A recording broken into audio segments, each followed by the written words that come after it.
Well, welcome to 10-Minute Record Reviews, episode 407, and this is the fourth installment of the special series, Jazz Under the Radar.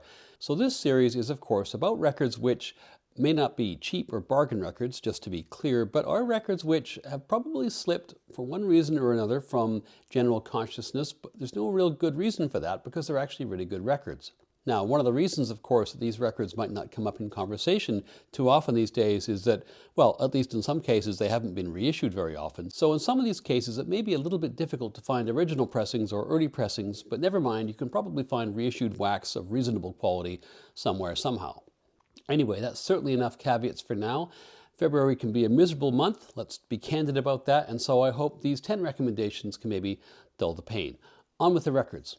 Now, the first record I'm going to talk about is this record, which came out on, VJ in 1961. It's by Wynton Kelly. It's called Kelly at Midnite. It's an American record. You can tell because of the clever American spelling of midnight. Now, I'm willing to bet that most of the viewers of this video have heard of a record which Wynton Kelly played on, which came out just before this record, and that is, of course, Miles Davis's Kind of Blue. And Kelly was, of course, the other piano player on that record. He'd been part of Miles's Sextet, the one he had with Coltrane and Cannonball from 58 to 60-ish. But on the recording of Kind of Blue, he was supplanted by Bill Evans, who had been with Davis and then left and then came back for that record. Kelly plays in a couple of tracks. But Miles at that point is basically moving towards, he hadn't found it yet, but he was moving towards his 60s progression, which would eventually result in the second great quintet. He's moving away from the hard-swinging, hard-bop-ish sounds, the mainstream jazz that he was playing in the 1950s or the mid-1950s. And Wynton Kelly's treatment during the Kind of Blue sessions, I mean, he wasn't mistreated, but he didn't get to play in the whole record, kind of sent a message, and soon enough, and I forget if he was fired or he left, but either way, Kelly is off forming his own trio in the early 1960s. And in fact, all three people on this record, it's a piano trio record, Philly Joe Jones on drums, Paul Chambers on bass, and Kelly on piano, were, of course, at one point, not all at the same time, part of Miles Davis's rhythm section.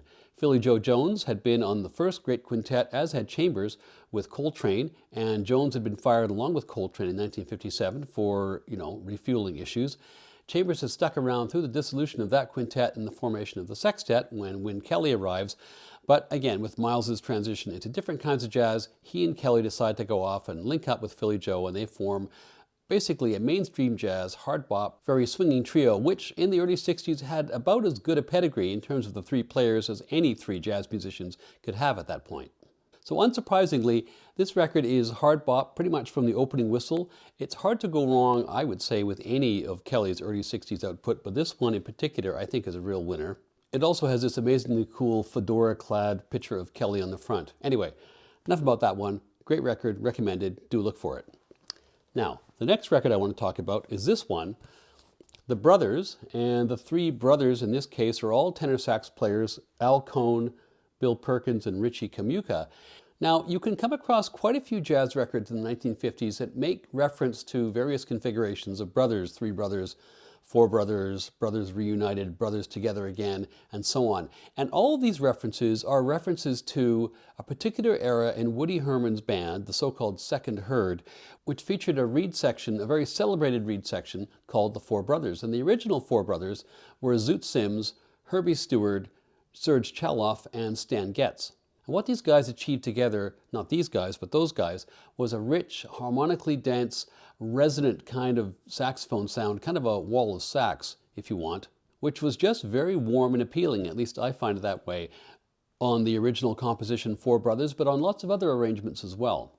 And in fact, I think you can make a case that the fetish that West Coast jazz musicians in the 1950s had with arrangements. So for instance, if you pick up a Capitol record or a contemporary record or certainly a Pacific Jazz record from the mid-50s, you're going to find reference to arrangers all the time. You don't really find that so much with East Coast records. I think it comes from the sense of how much progress had been made and the kinds of sound that had been achieved, particularly in Herman's band. Now, back to these guys. All three of these guys did play in Woody Herman's band. They weren't part of the original Four Brothers, but at various points shortly thereafter, as some of those original guys left for one reason or another, they joined the band and were blended into that sound. And so they had all been immersed in that relatively highly arranged, thick, rich, creamy, and delicious saxophone sound which Woody Herman was serving up.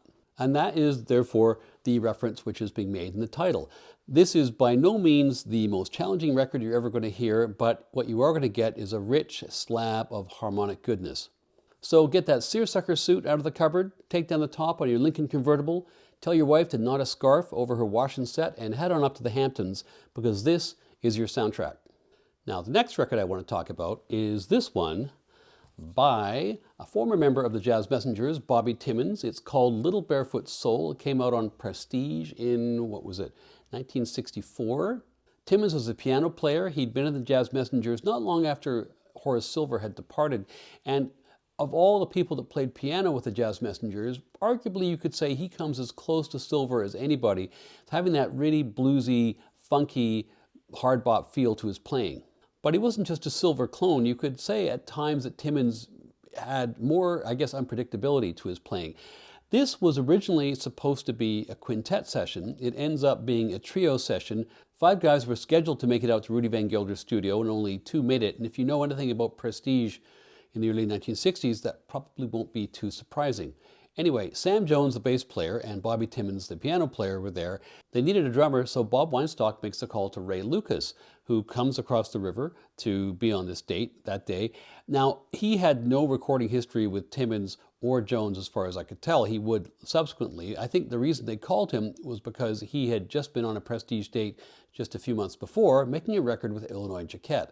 This is some of the bluesiest, funkiest, grooviest jazz piano trio music you're ever going to hear. It was the kind of music that in the early 60s Prestige was doing so well. But it's more than just a stereotypical Prestige blowing session, because the tracks are primarily made up of Bobby Timmons' own compositions. And maybe because there are so many of his compositions on here, Timmons feels the freedom of the composer recording his own music to go off on certain tangents whenever he feels like it, because there is a freshness and an originality to the sound of this record that, who knows, might not have been there if the original quintet had showed up. You can encounter some divergent opinions on this record. Some people I know find it a bit meh, but for me, the somewhat improvised energy which comes out of the unusual circumstances, in which it was recorded, that energy comes through loud and clear through the speakers.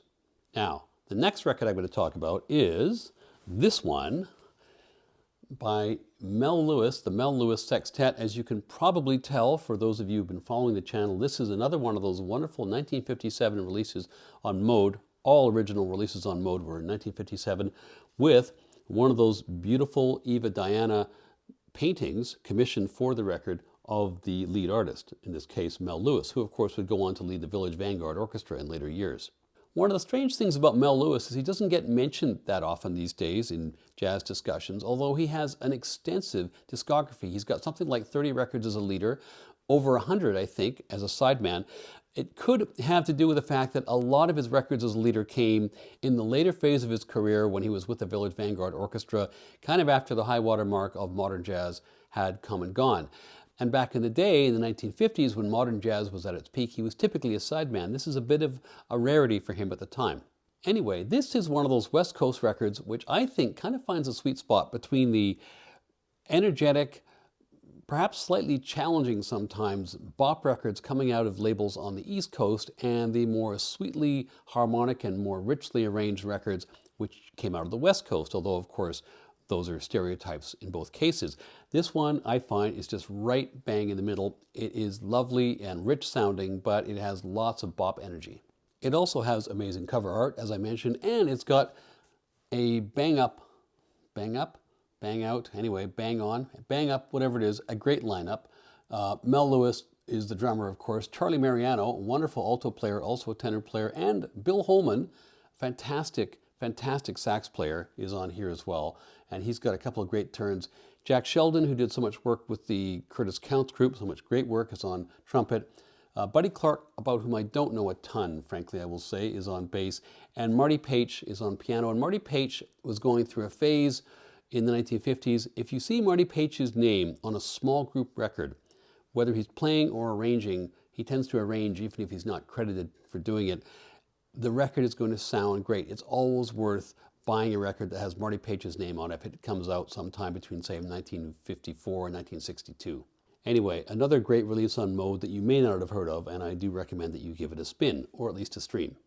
Now, the next record I want to talk about is by the ineffable, the wonderful Marian McPartland.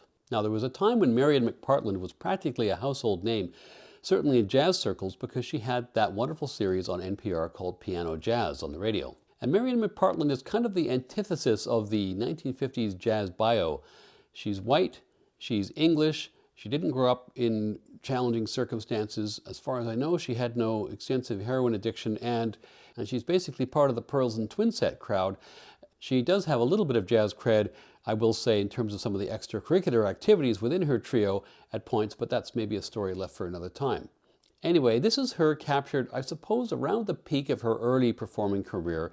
She's playing live at a steakhouse in Chicago. This actually comes out, I should have mentioned, on Argo in 1958. And funnily enough, the other day, I was talking about Thelonious Alone in San Francisco and about the recording engineer, Rhys Hamill, and his innovations in recording live music, which he'd done the previous day with Cannonball Adderley, and talking about how innovative that was. But of course, Marian McPartland was recording live club dates all the way through, well, certainly from 1955 on. She has a couple records, I think, at the Hickory House in this one. And this is very much a live in a club sounding record. There's a lot of that club ambiance. You've got people basically scarfing down steaks and clinking glasses and chattering and laughing during the music. Not overwhelmingly so, but just enough to make you feel like you're actually kind of there.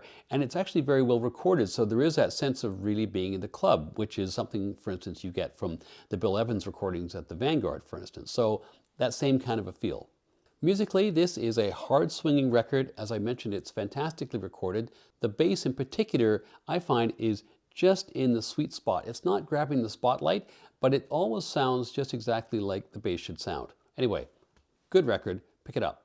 Now, the next record I have is, even though it's on Prestige, I would say a little bit niche, because Arnett Cobb, again, is not one of these names that is on anyone's top 10 or top 20 or maybe even top 100 or top 200 jazz lists. If you walk into a record store today and you said Arnett Cobb at the top of your voice, you might not get a lot of nods of recognition, might get escorted out, who knows. He was a Texas tenor, maybe the classic Texas tenor, and by that I mean obviously a guy from Texas, but somebody who was from that hard-blowing, honking tradition of playing tenor saxophone. He was a veteran of the pre-war territory bands, and he made his name playing with Lionel Hampton. You may not think you've ever heard Arnett Cobb, but you probably have if you've ever heard the original version of Lionel Hampton's Flying Home. This record comes out on Prestige in 1959, and it's from a period when Cobb is coming back from a series of pretty significant physical challenges. He had spinal surgery in the early 1950s, and then he has an accident, I think it's a car accident, in which he breaks both his legs a couple of years before this, and he's had to come back from that. Musically, this record is very solid. I'm not going to make sweeping claims and say it's the greatest piece of art ever. There are some quirks to it which are kind of endearing, like the fact that Ray Barretto, the well-known conga player who would go on to be a wonderful mainstay of Fania records in the 1960s and 1970s, he is here on conga, and it's a strange combination between the Latin sound of the conga and the very swinging, bluesy Texas tenor sound. It usually works, doesn't always work, but it's always interesting. As I say though, most of the time it works. On this record too, you get a wonderful version of Cobb's signature tune, Flying Home, which is one of my two favorite pre-war tunes along with Blue Skies. And the bottom line is, I enjoyed this record quite a bit, which is why I mentioned it. Now, the next record I'm going to talk about, back to the West Coast we go, and it is a Bethlehem record. Now, Bethlehem, of course, was an East Coast label, but they had a West Coast branch, which was run by a guy called Red Clyde, who would eventually go on to run Mode Records. And this is by the piano player Claude Williamson. It's a piano trio record, and it comes out on Bethlehem in 1956. Now, Claude, or Claude if you prefer, Williamson, is a guy who was very busy recording as a leader and just generally as a recording artist in the 1950s and early 1960s on Bethlehem and some other West Coast labels. He also was one of the regulars with Howard Rumsey's Lighthouse All-Stars at the Lighthouse in Hermosa Beach. And he then disappears in a discography sense for about 15 years, from the early 1960s until the late 1970s, because he gets lots of work in television and film. He then has an extended run as a recording artist starting again in the late 1970s. He was, as the saying goes, big in Japan, both in that early 70s period, but he also puts out a record in Japan in 1968 called Modern Jazz in the Nude, which probably has the porniest inner gatefold art of any record I've ever seen. And so if you need to pause the video right now and go and look for that, I'll be here when you get back. Anyway, this record will leave you in no doubt as to Williamson's abilities, whether it's his technical Oscar Peterson-like runs or his capacity in lots of other different jazz forms. It's with his trio at the time, which included Chuck Flores on drums and Don Prell on bass, and again, it's a record I really enjoy.